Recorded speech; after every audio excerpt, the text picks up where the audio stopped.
नमस्कार। मिथुन राशि के पूरे विश्व में जितने भी हमारे भाई बहन बच्चे परिवार सबको मेरी तरफ से बहुत बहुत साधुवाद। इस बात की मैं आपको जानकारी दूंगा कि मिथुन राशि पर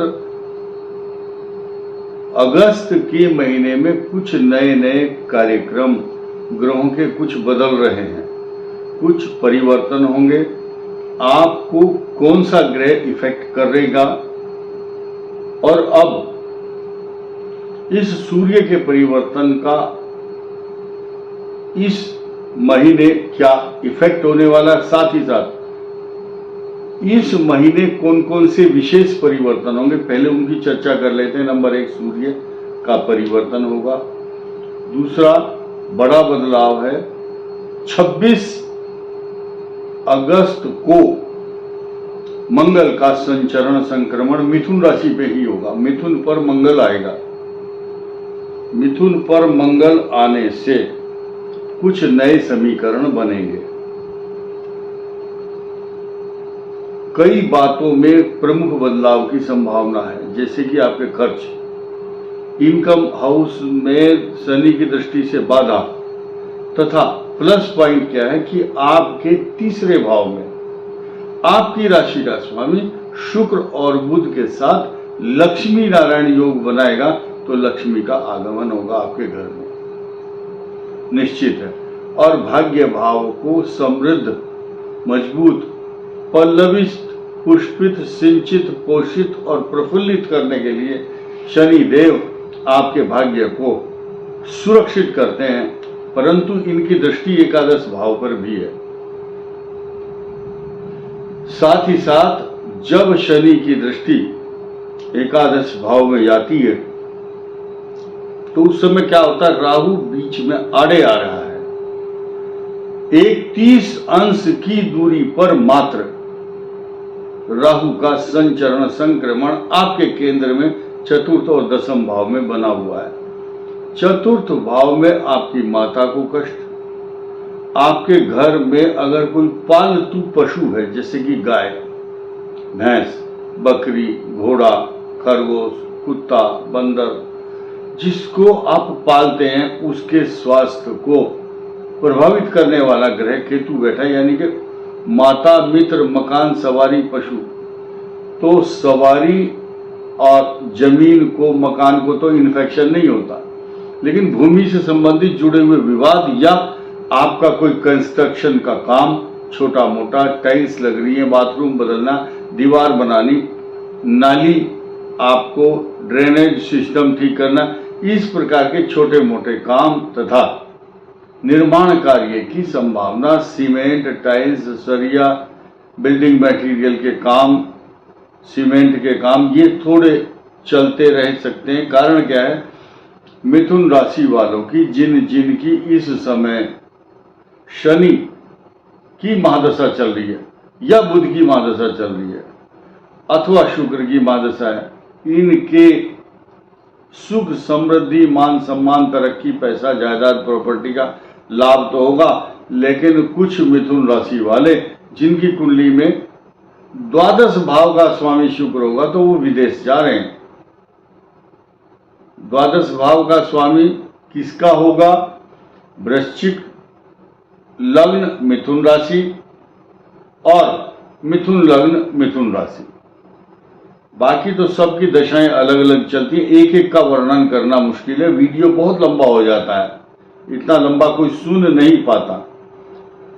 और नई चीज ये है कि सूर्य आपके जब पराक्रम भाव में 16 तारीख को आएंगे तो पराक्रम भाव में पराक्रम की वृद्धि करने के लिए सूर्य देव तीसरे भाव में दो ग्रहों की आपस में टकराव है, या पिता पुत्र शनि और सूर्य। एक बहुत बड़ा फार्मूला मैं आपको बताना चाहता हूं। इस संसार में जब जब शनि और सूर्य 180 डिग्री पर एक दूसरे को देखते हैं तो उस समय सृष्टि के अंदर पिता और पुत्र के मध्य मतभेद होता है। उन उन पिता पुत्र का तो अवश्य होता है जिनकी कुंडली में सूर्य और शनि की परस्पर दृष्टि आदि संबंध होते हैं। यहां हम मिथुन राशि के लिए अलर्ट डेट की बात करने वाले हैं। यह महीना आपके लिए अगस्त और शुरू के 3 दिन जुलाई के, यानी कि जुलाई के 29, 30 और 31 जुलाई ये अच्छी रहने वाली नहीं है आपके लिए। साथ ही साथ 8, 9 और 10, 17, 18, 19 अगस्त, 26, 27 और 28, मैं आप अंग्रेजी में बताता हूं। 29, 30, 31 जुलाई इज नॉट गुड।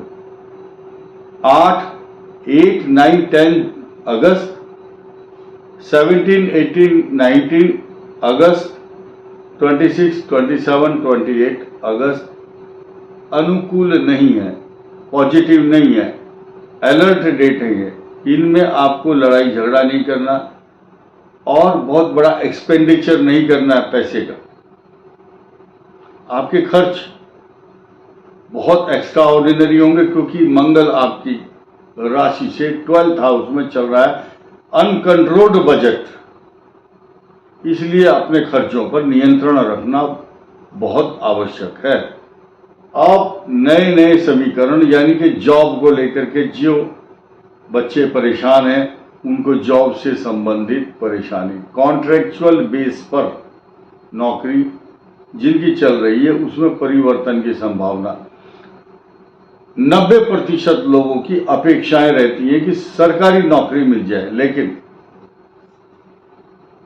ये संभव इसलिए नहीं है क्योंकि बृहस्पति की दृष्टि 10वें भाव पर नहीं है। ज्योतिष का नियम बताता है जिन राशियों में बैठ करके ग्रह अपने घर को देखता हो, खास तौर से बृहस्पति, तब राजयोग और धन का लाभ होता है। यहां पर अभी ये स्थिति मिथुन के लिए नहीं बन रही है, जबकि पिछले साल बनी हुई थी।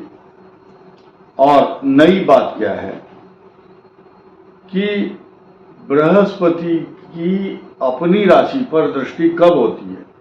जब बृहस्पति मेष राशि में हो, पराई दूसरी राशि में बैठा लेकिन अपनी राशि को देखता है।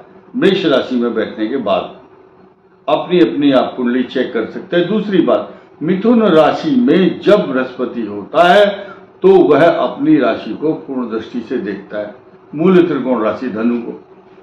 और देखिए, जब वृषभ राशि में बैठेगा तो नहीं देख पाएगा। मिथुन में बैठने के बाद बृहस्पति अपनी राशि को देखेगा। कर्क में बैठने के बाद अपनी राशि पर पूर्ण दृष्टि डालेगा, वृश्चिक पर और मीन पर। वृश्चिक और कर्क में बैठने के बाद अपनी राशि को देखता है।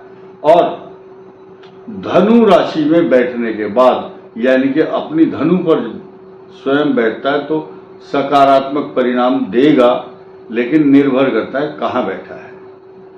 उसके बाद वृश्चिक पर बैठने के कन्या राशि पर भी अपनी राशि को देखेगा, सिंह राशि पर बैठने के बाद अपनी राशि को देखेगा और कन्या पर भी अपनी राशि को देखेगा, मीन को। तुला राशि पर बैठने के बाद अपनी राशि को नहीं देखता, इसलिए शुभ परिणाम तुला राशि में नहीं होते, वृषभ में भी नहीं होते, जो आज की तारीख में जो बृहस्पति चल रहे हैं वृषभ राशि पर। वृश्चिक पर शुभ लाभ देते हैं क्योंकि उनकी दृष्टि मीन पर होती है। धनु, मकर पर बैठने के बाद बृहस्पति पर दृष्टि अपनी राशि पर नहीं होती। कुंभ पर बैठने के बाद बृहस्पति की दृष्टि अपने घर पर नहीं होती।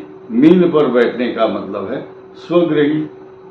इसके अलावा और भी कई ऐसे समीकरण आज के समय में जो नकारात्मक प्रभाव दे रहे हैं, उनके जो बुराई है उस बुराई को अगर देखा जाए तो सिर्फ ये भाव है, द्वादश भाव, जहां पर बृहस्पति और मंगल दोनों अनुकूल परिणाम मिथुन राशि को नहीं दे रहे हैं।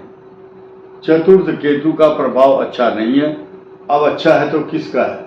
शनि भाग्य स्थान में और सूर्य पराक्रम भाव में, इसलिए जब पॉजिटिव 2 ग्रह भी ठीक होते हैं तो नैया पार हो जाती है। और जो अलर्ट डेट मैंने बताई है, इन अलर्ट डेट में से कोई भी रिस्क वाला काम नहीं करना, रिस्की पेमेंट नहीं करना किसी को, और जुआ सट्टा शेयर मार्केट में बचें इस बात से कि आपको हानि हो सकती है। तो ये 12 राशियों का मैंने बताया, अलर्ट डेट बताइए। अलर्ट डेट में आपको प्रिकॉशन लेना चाहिए। हनुमान जी की उपासना करने से आपके सब दुख दूर होंगे। मंगलवार के दिन मसूर की दाल और थोड़ा सा गुड़ एक लाल वस्त्र में बांध करके हनुमान जी के या शनि के मंदिर में दान करना शुभ रहेगा। धन्यवाद, नमस्कार।